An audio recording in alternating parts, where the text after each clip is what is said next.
Exoplanets, or extrasolar planets, are any planets found beyond the solar system. For the past few years, astronomers have been hunting for exoplanets through different techniques. So, how can we find them? Let's find out. The Wobble Method.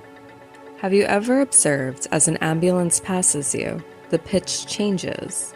The same with a passing train, or a vehicle with the sounding horn. This is due to the Doppler effect.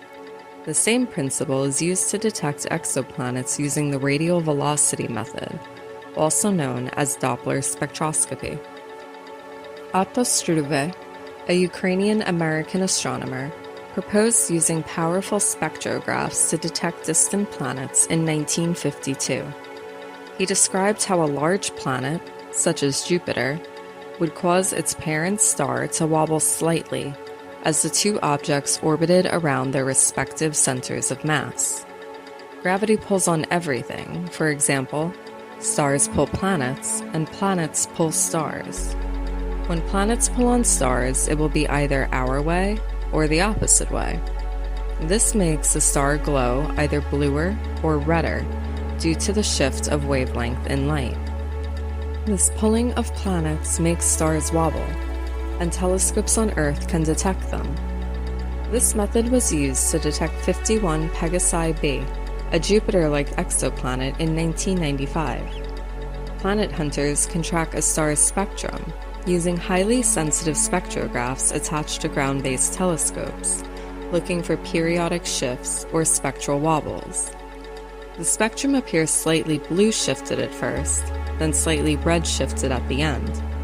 If the shifts are regular, occurring at fixed intervals of days, months, or even years, they are almost certainly caused by a body orbiting the star, tugging it back and forth over the course of its orbit.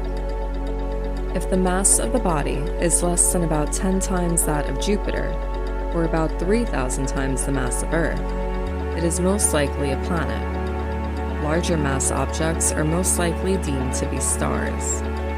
Since the initial exoplanet discovery, astronomers began to use this method to find many more planets similar to Jupiter.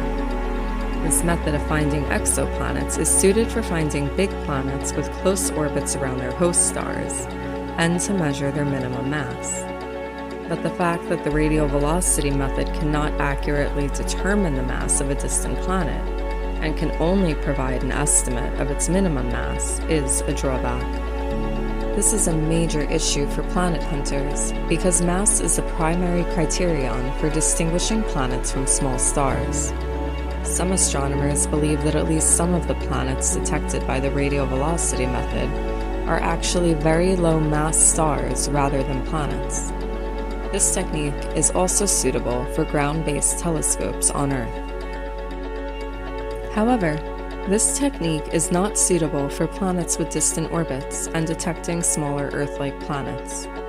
It's also not suitable for measuring exoplanets' diameters.